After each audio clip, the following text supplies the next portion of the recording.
one stands with the light blinding me, so I can't see any of you.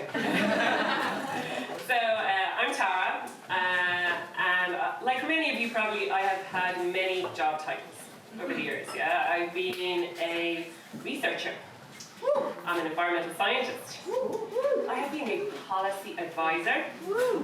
Once, for 3 years, I was special advisor. I've also been a TV presenter, getting cooler now, yeah? I have been a science communicator. I am a woman in STEM. If you're STEM people, you know what that means. And most recently, I am a social entrepreneur. I know what you're thinking.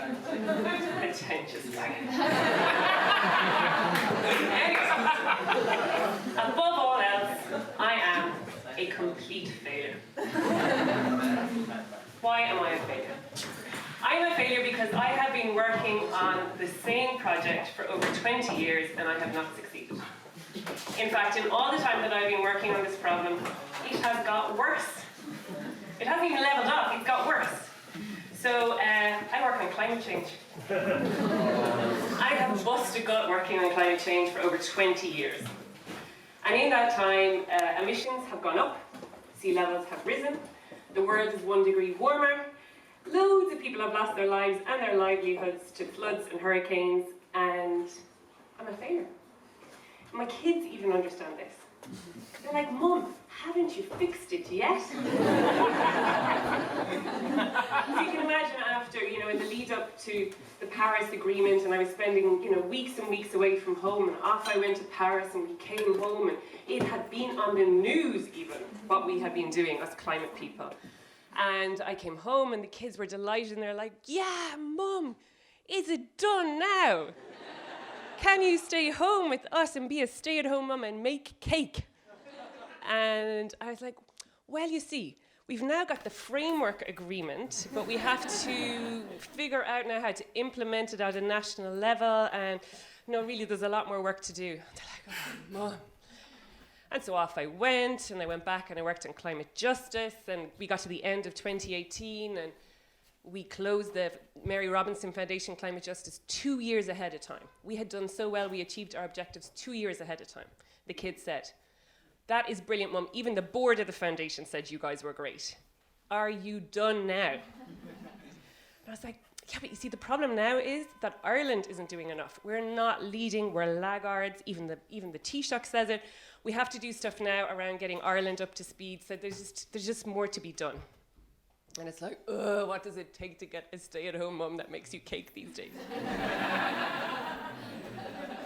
So, I am a failure, and so are all climate scientists. Actually, we are useless. We're useless because we can't communicate to save our lives, and that means that we're not saving your life. So this is really a dire situation. And why is it so hard to communicate climate change? I mean, it can't be that hard. Donald Trump says it's a Chinese hoax. He says it's fake news. And everybody believes him. We have all these reports and nobody believes us. So the other day, my son, he's 8, he said, you know what Donald Trump did, Mum? He banned sun cream. He wants everybody in America to be orange like him. So he has banned sun cream. And my son is really, really concerned about this, very poorly thought out policy, because clearly, if nobody in America wears sun cream, they're all going to die of skin cancer, just because this one man wants them to be orange, like him. So, what are we going to do? He can communicate, we can't communicate. So as climate scientists, we have over 30 years of reports. We have got multilateral agreements. We have peer-reviewed articles, yeah? We have got legally binding agreements that say that the whole world has to act differently. We even resorted most recently to TED Talks and podcasts. To no avail. And then, along comes this 16-year-old child from Sweden, called Greta. And she takes all of our 30 years of science, she puts it into 3 paragraphs of plain English, and the whole world gets it. Seriously, what have we been doing? And in the face of such failure, what do you do? Like, shame on us. That's what she says. Shame on us. Shame on us. 30 years of wasted work. So I find best, when faced with such failure, to blame somebody else. So I am blaming men.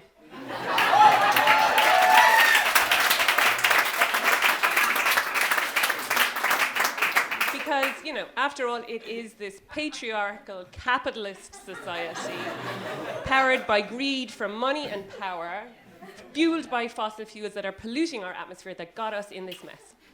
And if you look around, the leaders of all of these countries are men with bad hairdos, orange in many cases, no vocabulary, and no morals to speak of at all. So, like, basically, we're in a leadership crisis. In the face of a climate emergency, we are doomed.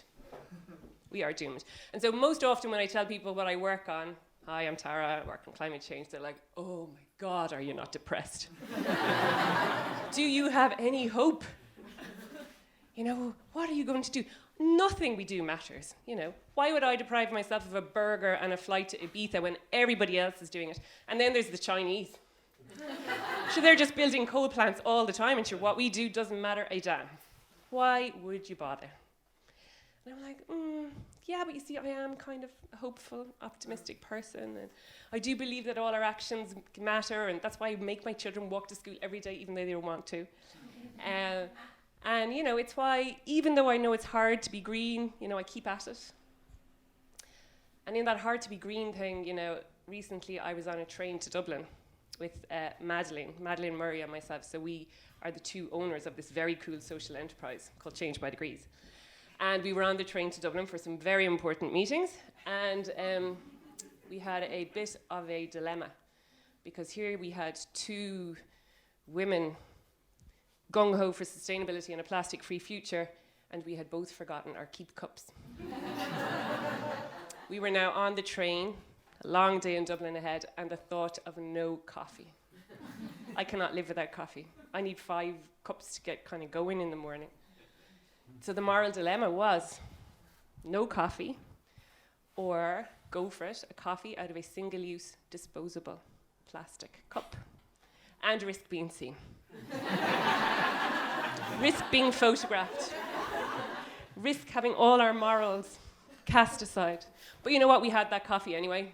And the moral of the story is, you know, don't take yourself too seriously. We have enough to be guilty about. So yeah, when people say to me, am I not depressed? I am not. No. Am I hopeful? Yes, I am. I believe in all of you, essentially. I think definitely not women. We all cause climate change. Definitely not women. And we will definitely solve it. And we will get there, because human ingenuity demands it.